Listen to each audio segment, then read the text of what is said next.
Rain beat against the narrow windows of the tiny apartment, dripping steadily into the cracked flower pots on the sill. The kitchen light flickered weakly above the chipped table where she sat with a stack of overdue bills spread before her. Numbers blurred together, but the weight of them pressed heavy on her chest. Her mother's medical reports lay open at the top of the pile, the red letters spelling out final notice like a cruel wound. She pressed her palms against her eyes, fighting back the tears that threatened to break through. Her younger brother's laughter carried faintly from the next room, a sound that should have comforted her but instead tore her apart. He had no idea how close they were to losing everything. The knock at the door came sharp, commanding. She startled, her heart leaping into her throat. When she opened it, a man in a black suit stood there, immaculate and cold, his expression unreadable. "Miss Monroe?" he asked. His voice was flat, practiced. "You're expected. Come with me." Her confusion thickened when a sleek black car carried her through the city streets, far from the cracked sidewalks she knew. Glass towers loomed above, lights glittering like stars against the storm-dark sky. She was led into one of them, up a private elevator that seemed to hum with power, until at last the doors opened onto a room made of steel, glass, and silence. And there he was, Victor Langston. He stood near the floor-to-ceiling windows, the city sprawling endlessly behind him like a kingdom he commanded. Tall, broad-shouldered, his suit clung to a frame built of control and discipline. Dark hair framed his chiseled jaw, his beard trimmed with ruthless precision. But it was his eyes that held her in place, piercing, unflinching, eyes so dark they seemed to strip her down to bone and soul. She felt small beneath them, her throat dry, her fingers clutching the strap of her worn purse. "Sit." The single word was not a request. She obeyed, sinking into the leather chair opposite his desk. He didn't waste time with pleasantries.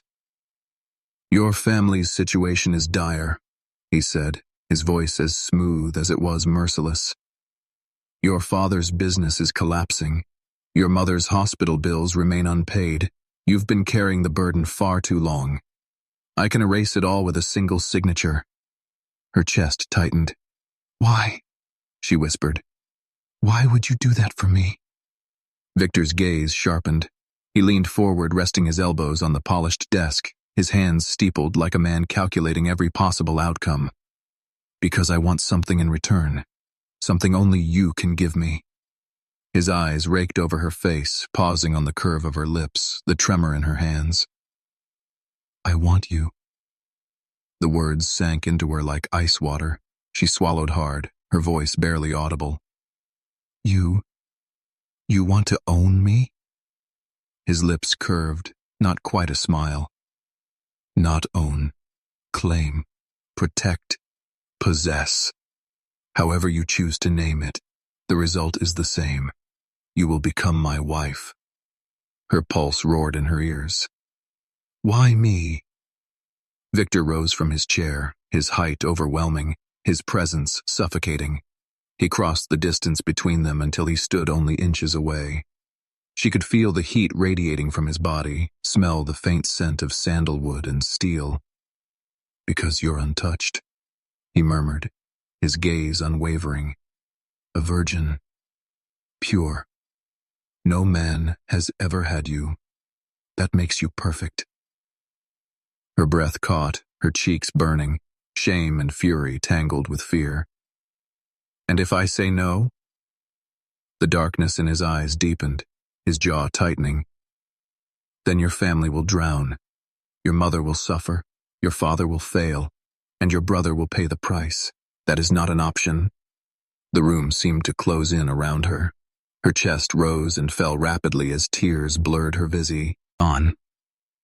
He reached into his pocket and withdrew a velvet box, flipping it open to reveal a diamond ring so bright it almost mocked her trembling hands. He set it on the desk between them, the light catching its sharp edges. "Choose," he said softly, though the command in his tone was absolute. "Continue drowning, or put this on your finger and let me save you." Her hand shook as she stared at the ring. Every muscle in her body screamed to run, to refuse, but the image of her mother hooked to machines, her brother's innocent smile chained her in place. She reached out slowly, her fingertips brushing the cold metal before she lifted it with trembling resolve. The diamond slid onto her finger, too heavy, too bright. Her heart pounded painfully as she lowered her hand, staring at the cruel symbol of her decision. Victor's lips curved faintly, triumph flickering in his gaze. He stepped closer, his large hand wrapping around hers, his thumb stroking over her knuckles with a deliberate slowness that sent a shiver racing through her. "Good girl," he murmured. Her breath hitched as he lifted her hand to his lips, brushing the diamond with a kiss that felt more like a seal of ownership than affection. "You belong to me now," he whispered, and her world tilted into shadows from which there was no escape. The day of the wedding dawned beneath a sky as gray and heavy as her heart. The world outside moved like a blur, but inside the cathedral every detail was sharpened into crystal clarity. The marble floor gleamed like ice beneath her trembling steps, and towering chandeliers rained light over hundreds of glittering faces. Guests whispered from their velvet seats, curious eyes darting between the young bride who looked too fragile for this spectacle and the man who had built an empire of steel and fear. She wore a gown of white lace that clung to her frame like frost, every bead shimmering as though mocking the storm inside her chest. Pearls glimmered in her braids, a crown of innocence on a woman who felt cornered. Each step toward the altar echoed like a countdown she could not stop. Her pulse hammered so loud she wondered if the crowd could hear it. And then she saw him. Victor Langston stood at the end of the aisle, tall, unshakable, carved from shadows and light. His black suit fit his powerful frame with merciless precision. The dark stubble on his jaw only sharpened his brutal handsomeness. But it was his eyes that captured her breath. Dark, piercing, a storm contained in silence. He did not smile. He did not soften.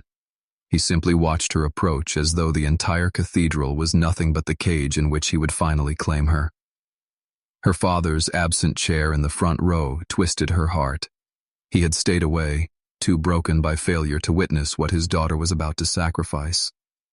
And perhaps that was mercy, because this was no fairy tale wedding.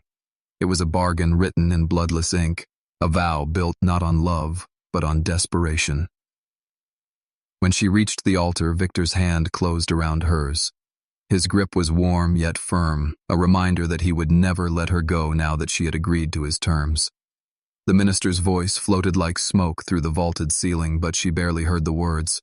All she could feel was Victor's gaze pinning her, stripping away any illusion of choice. The vows passed between them. Her lips trembled as she whispered the words, each syllable heavy with fear. His voice when he spoke was low and certain, no hesitation, no tremor. It was not a promise of devotion, but a declaration of ownership.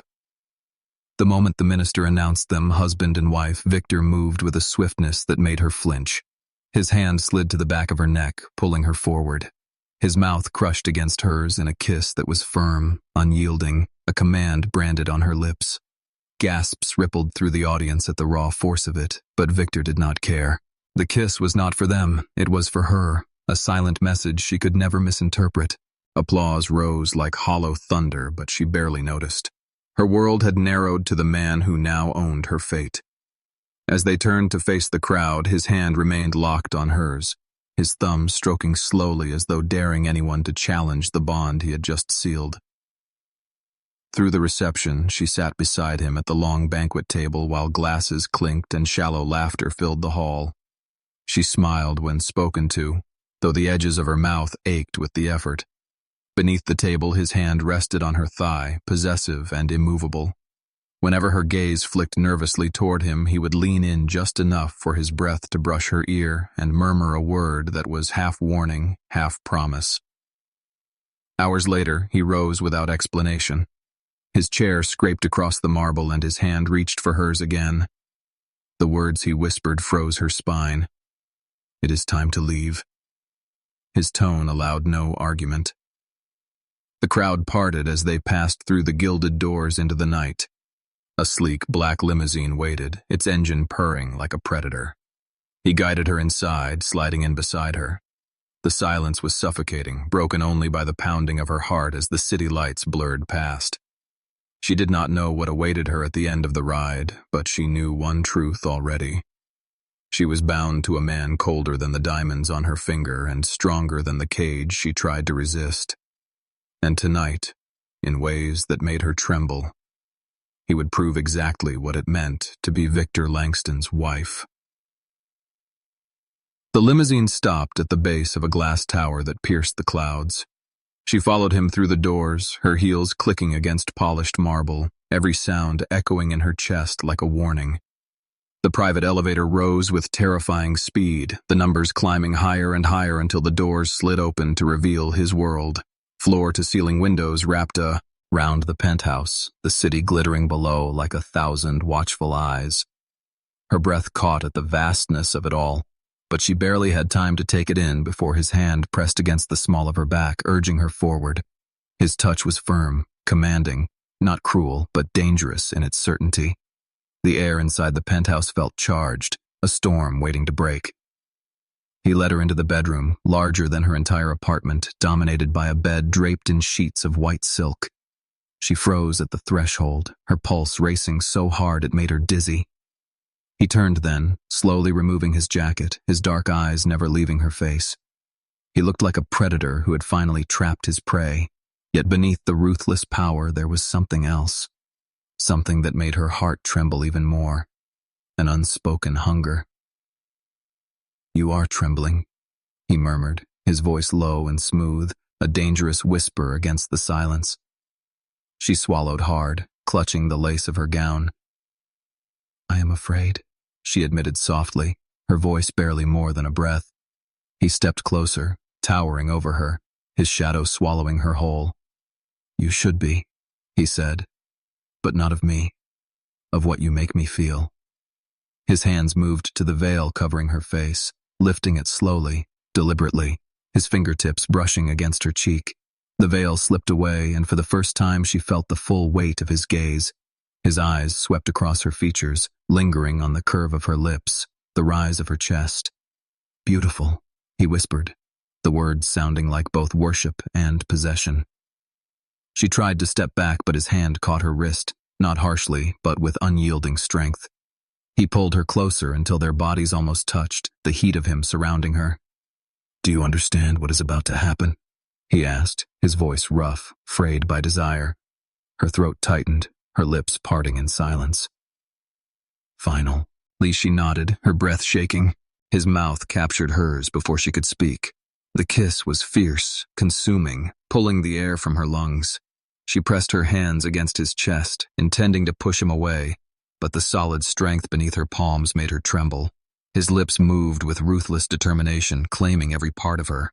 When she gasped, his tongue swept into her mouth, deepening the kiss until her knees weakened. Without breaking the kiss, he lifted her effortlessly into his arms and carried her across the room. He set her down on the silk sheets as though she were the most fragile treasure he had ever possessed. Standing above her, he began to unbutton his shirt, each movement slow and deliberate, his eyes burning into hers. She could not look away, even as fear tangled with something dangerous and unspoken in her chest. When he climbed onto the bed, his body caging hers, she felt the heat of him everywhere. His hand slid to the zipper of her gown, pulling it down inch by inch. The cool air kissed her bare skin as he lowered the fabric, his lips following the path down her shoulder. She shivered, her breath catching when he whispered against her throat, "You belong to me now." The night that followed was not what she expected. It was fire and storm, passion laced with possession, but threaded through it was something she could not explain, a tenderness hidden beneath the hunger. He claimed her, yes, but he also whispered her name with a desperation that felt almost broken. When it was over, she lay trembling in his arms, her body exhausted, her heart racing. He brushed a lock of hair from her face, his dark eyes softer now, almost uncertain. "You are mine," he whispered, but this time it sounded less like a command and more like a vow. As the city lights flickered beyond the glass walls, she realized that her world had shifted forever. He had taken her first night, her innocent, her freedom. But in the hollow of his chest where her cheek rested, She heard the thundering of his heart, and something inside her whispered that she had taken something from him too. Morning light spilled through the glass walls of the penthouse, soft and golden against the white sheets. She stirred, her body aching from the night that had changed everything. For a moment she almost believed it had been a dream, but the arm wrapped around her waist was far too real, heavy and possessive, pulling her back against the warmth of his chest. She tried to shift away, but his grip tightened instantly, his lips brushing her ear with a voice that sent shivers down her spine. "Do not move.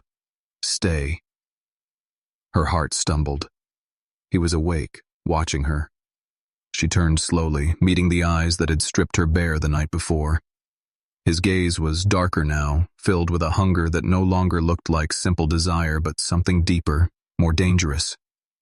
"You are mine," he said, the words quiet, yet carrying the weight of iron. "You will not leave this place without me." Her lips parted in protest, but his thumb brushed over her mouth, silencing her. "I gave you my name, my ring, my protection," he continued, his tone sharp with control. "That means you belong here, with me." The walls of the penthouse seemed to close in as his command sank into her bones. She realized he was not merely her husband by contract. He was now her captor in ways far beyond paper. Later that afternoon, he insisted on taking her to a gala hosted in one of the city's grand hotels. She wore a dress he had chosen, emerald silk that clung to her every curve. As they entered the ballroom, heads turned, whispers followed. His hand remained at her waist, firm, unyielding, guiding her through the crowd like she was a prize he was unwilling to share.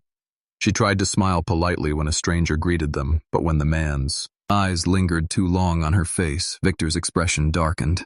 The man dared to compliment her beauty, and before she could respond, Victor pulled her flush against him, his mouth crashing down on hers in a kiss that silenced the room. It was not tender. It was fire, a brutal claim, his tongue stealing her breath as the crowd gasped. When he pulled back, his voice was low but sharp as a blade. "Remember who you belong to." Her cheeks burned with humiliation and a strange, aching confusion. She wanted to hate him for his arrogance, but a part of her trembled at the raw intensity of his need to keep her. She had never been wanted with such ferocity, and it frightened her as much as it drew her closer. That night he refused to let her sleep alone. Even as she turned her back to him, he wrapped his arms around her, burying his face in her hair. "You are the only thing I think about," he confessed in the darkness, his voice ragged. "I have built an empire, destroyed rivals, ruled this city, but nothing has consumed me like you." Tears slipped silently down her cheeks. She was trapped in a world of steel and shadows, yet beneath the weight of his obsession, she felt something she had not expected, a hint of the man behind the fortress, a man whose hunger might be more than possession. It might be the beginning of something far more dangerous. The storm outside rattled the glass walls of the penthouse, wind howling through the night as though the city itself knew something was about to break. She stood barefoot on the balcony, the silk robe he had given her wrapped tightly around her frame. The air was sharp and cold, but it was nothing compared to the chill inside her chest. She felt him watching her long before he spoke. Victor stepped out of the shadows, his tall frame outlined by the glow of the city lights. His gaze was fixed on her, but there was no command in his eyes this time, only something raw, something she had not seen before. "Why do you keep running from me?" he asked, his voice low, threaded with its frustration. She turned, her heart racing. "Because you don't let me breathe. Because I don't know who you are when you look at me like that." His jaw tightened, and for a long moment he said nothing. Then he moved closer, each step slow, deliberate, as though he was preparing to reveal something that cost him more than money or pride ever could. "My father was a monster," he said finally, the words cutting through the storm. "A man who broke my mother piece by piece until she was nothing but a shadow. He cheated. He lied. He treated her like a possession he could discard when he was finished. And I watched her suffer until the day she died." Her breath caught. His voice was steady, but his eyes gave him away. Behind the steel and darkness was pain so deep it carved scars into his very soul. "That is why I needed you untouched," he confessed, his tone rough, desperate. I could not bear to see the ghosts of other men when I looked at you. I wanted something pure, something that was mine alone. She stepped closer, her hand trembling as she reached for him. Victor, you are not your father. His body went rigid at her touch, as though no one had dared to speak those words to him before. For a moment he closed his eyes, his hand covering hers where it rested against his chest. When he opened them again, the storm inside him seemed less consuming, though the hunger remained. You don't understand, he said, his voice softer now. I built walls so no one could hurt me the way he hurt her. But you have been tearing them down from the moment I saw you, and I don't know whether to hate you for it or fall to my knees. Tears blurred her vision, her heart aching at the truth in his words. She had seen his ruthlessness, his obsession, his darkness. But now she glimpsed the man behind it all, the broken boy who had grown into a man terrified of love yet desperate for it. When he kissed, said her this time, it was not fierce or possessive. It was slow, searching, almost reverent. His lips trembled against hers, his breath unsteady, his hands cupping her face as though she was the only thing keeping him alive. For the first time since their marriage, she felt the walls between them begin to crack. But deep inside, a whisper of warning stirred. Love this fragile, love born in shadows, could either save them both or destroy them completely. The city sparkled beneath the penthouse windows, but she was no longer content to be a silent jewel locked in a tower. Each morning she rose before him, sketchbook in hand, pouring her restless thoughts into designs that filled the empty pages with color and life. She thought it would go unnoticed, that Victor was too consumed by his empire to care about her private rebellion. But one night she returned to the bedroom to find him sitting on the edge of the bed, her sketchbook open in his hands, his dark eyes unreadable as they traced each line she had drawn. You were hiding this from me, he said quietly, the words neither an accusation nor a question. She froze, her heart hammering. It was nothing, she whispered, just dreams. He rose, crossing the room with that same controlled power that always made her knees weaken. Dreams are the foundation of empires, he murmured, pressing the book into her chest. If this is what you want, I will make it real. She shook her head in disbelief. You can't just snap your fingers and make a life for me. His lips curved in a rare, dangerous smile. That is exactly what I can do. And he proved it. Within weeks, her designs were no longer hidden on paper. They were being cut, sewn, displayed in studios he had secured under her name. The industry whispered of the mysterious young woman whose husband was pouring millions into a fashion line that should not have existed. Some said he was crazy, others said he was lovesick, but none dared question him openly. On the night of her first showcase, she stood trembling backstage while the models prepared. The sound of the crowd out was a dull roar, a sea of critics and celebrities waiting to tear her apart. She felt his hand slide into hers, warm and firm, grounding her. When she turned, he was watching her not as a man who owned her, but as a man about to offer the world at her feet. You will walk out there, he said, his voice low and steady, and they will know you belong not just to me, but to yourself. When the lights came up and her designs graced the runway, the crowd gasped, cameras flashed, pens scribbled, and whispers turned to stunned silence. She stood hidden in the shadows, tears blurring her vision as applause swelled like thunder. For the first time since the ring had slipped onto her finger, she felt something close to freedom. Later, when the night ended, she found Victor watching her from across the room, his expression unreadable as he ignored the endless stream of business leaders trying to pull him into conversation. He crossed the floor, not caring about the stairs, and pulled her into his arms in front of everyone. His lips brushed her ear, his voice rough with pride and something darker.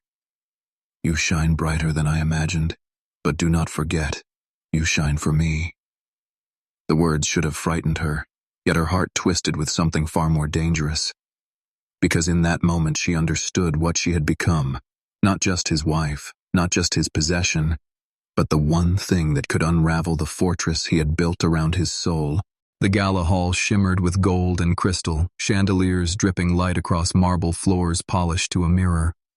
Leia walked at Victor's side, dressed in a gown the color of midnight, the silk clinging to her like a second skin.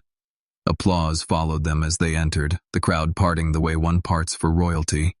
He looked every inch the ruthless millionaire king, his hand firm on her waist, his jaw sharp with control.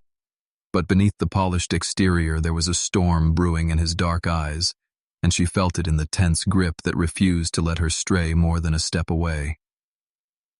The evening unfolded with glittering perfection until a rival businessman approached, his smile too warm, his gaze lingering far too long on her face. Compliments dripped from his tongue, and though she responded politely, she could feel the fire rising beside her.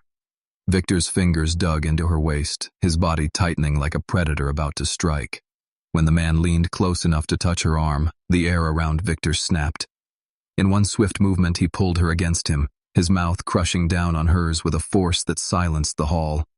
Gasps rose from the crowd as the kiss burned with fury and possession, leaving her breathless, her body trembling in his grip. When he broke away, his voice carried low and sharp in her ear. "No man looks at what is mine."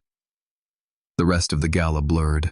She felt the weight of stares, the hum of whispers, the fire in Victor's gaze each time someone dared to approach. She was no longer a guest at the event. She was a jewel displayed in a fortress of his making, guarded by the sharpness of his pride. The ride home was thick with silence, the city lights flashing against the tinted windows.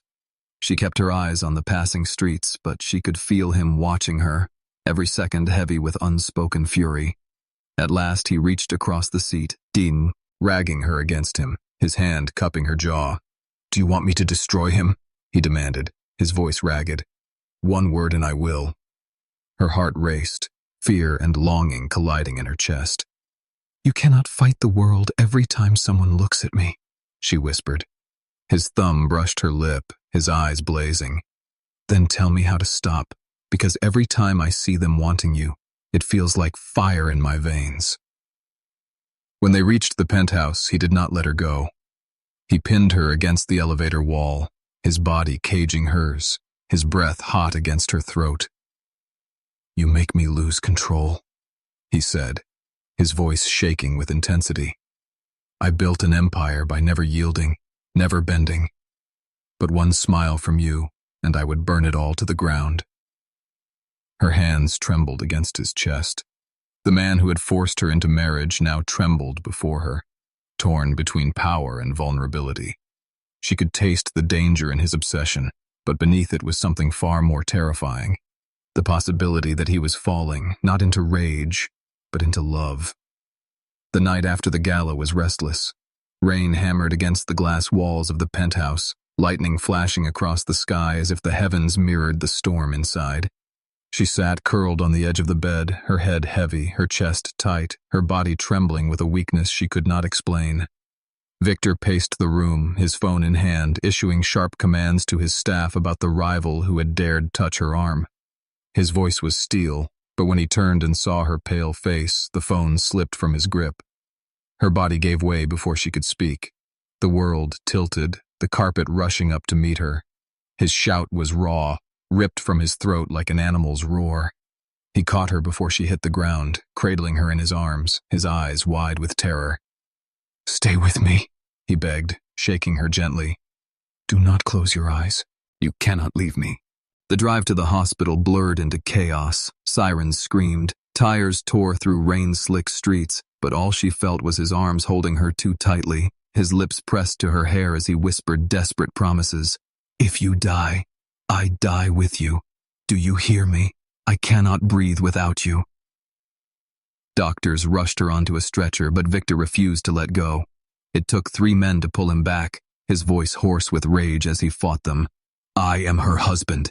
You will not touch her without me. Do something, save her." His fists clenched, his control shattered, his empire forgotten. In that sterile hallway, he was not the cold millionaire who ruled cities. He was a man breaking, a man stripped raw by fear of losing the only person who had pierced his fortress. Hours bled into eternity. He sat hunched on a chair, his head in his hands. the diamond on his cufflink glinting with every tremor of his fingers. Every time a nurse walked by, he surged to his feet, demanding answers, threatening lawsuits, bribes, anything to hear she was safe. And when at last the door opened and a doctor nodded, relief and fury crashed together in his chest. He stormed into the room, finding her small and pale against the hospital bed, her breathing steady once more. His knees gave out before he reached her. The great Victor Langston fell to the cold tile floor, his forehead pressed against her hand, his body shaking with silent sobs. He clutched her fingers to his lips, whispering broken words against her skin. "You cannot leave me. Do you understand? You are mine, yes, but I am yours too. Without you, I am nothing." Her lashes fluttered and her eyes opened, weak but clear. When she whispered his name, his heart tore open. He lifted his head, his dark eyes glistening, his voice breaking as he confessed the truth he had fought for so long. "I cannot lose you. I love you." The storm outside quieted, but inside the room the air was thick with revelation. For the first time she saw him not as the cold force who had bound her into marriage, but as a man who had fallen to his knees for her, a man undone by love he could no longer deny. The salt wind carried the scent of the ocean as waves crashed against the shore, lanterns flickering in the sand like fallen stars. He had brought her here without warning, sweeping her away from the city and its endless noise. The beach was deserted, claimed entirely by him for this one night, the tide whispering secrets only the sea could hold. She walked barefoot across the sand, the hem of her dress brushing the waves, her heart still fragile from the storm she had survived. Victor stood a few paces away, his black suit stark against the pale glow of moonlight. But there was no hardness in his stance tonight. His hands trembled slightly at his sides, his eyes tracking her every step as if memorizing her. For once, he looked like a man stripped of armor, vulnerable beneath the weight of his own heart. When she reached him, he did not speak at first. He simply looked at her, the silence heavy, his chest rising and falling with unsteady breaths. Finally, he dropped to one knee in the damp sand, the waves curling at his feet. The sight stole the air from her lungs. The cold, commanding millionaire who had once forced her into a vow now knelt before her, his eyes burning with something raw and desperate. "I made you my wife with chains," he said, his voice low, breaking on the edges. "I claimed you because I thought possession was the only way to keep from being destroyed. But you tore down every wall I built. You showed me that love is not control. It is surrender." Her throat tightened, tears stinging her eyes as he reached into his pocket and revealed a velvet box.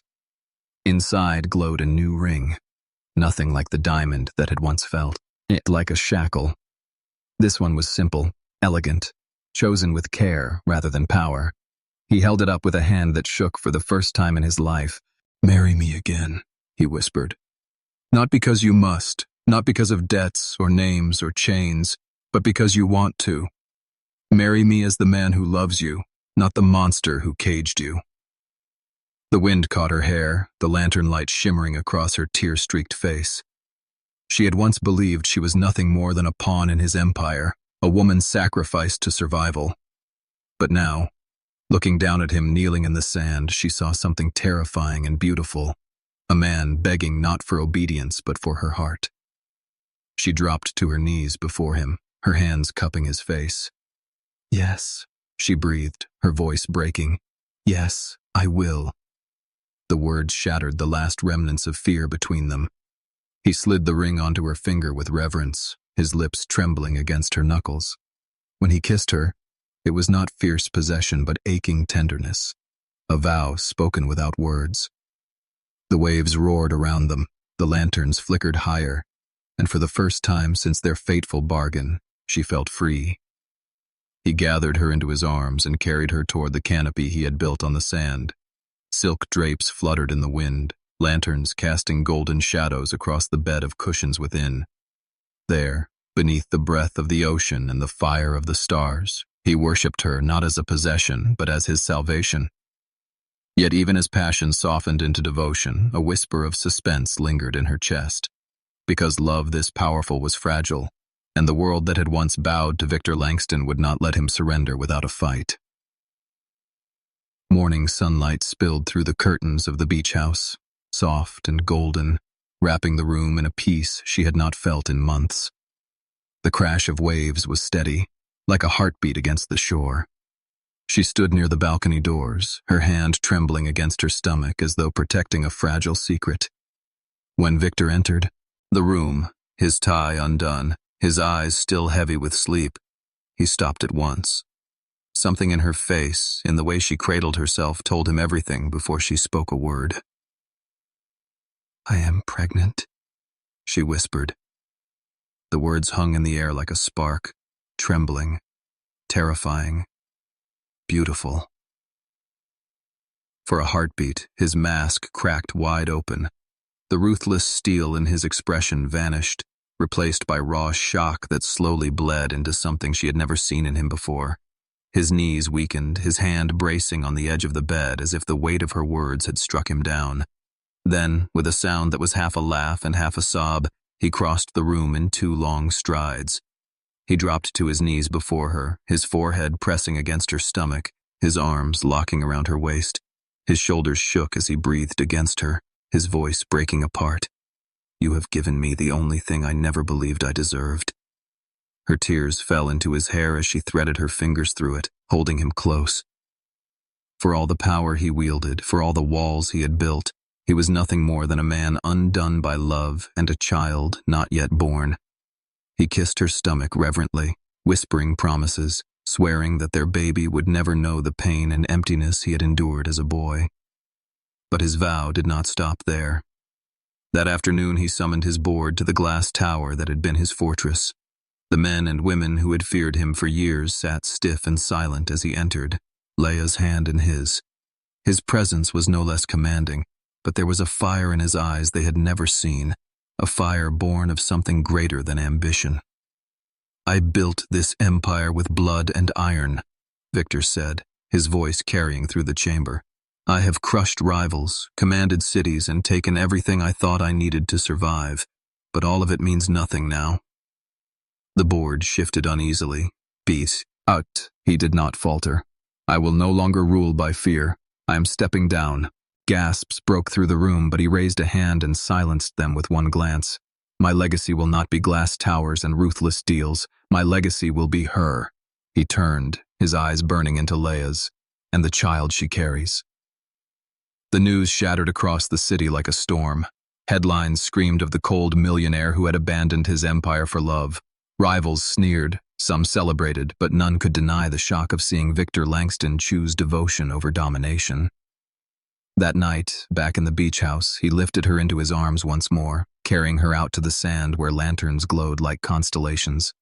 He set her down gently, kneeling before her again, the sand clinging to his tailored trousers. He pressed his lips to her hand, his voice soft, reverent. "I knelt once to beg for your love. I kneel again tonight to thank you for saving my soul." Tears streamed down her face as she pulled him up and into her embrace. Their kiss was not the fire of possession nor the storm of obsession, but the quiet, steady flame of forever. In the months that followed, the city spoke of the man who had once been untouchable, now seen walking the streets with his wife's hand in his, bending to kiss her growing belly, smiling in ways that had once seemed impossible. And when their child was born, Victor held the tiny life against his chest, his tears falling freely, his voice shaking as he whispered the words he had once believed he could never say.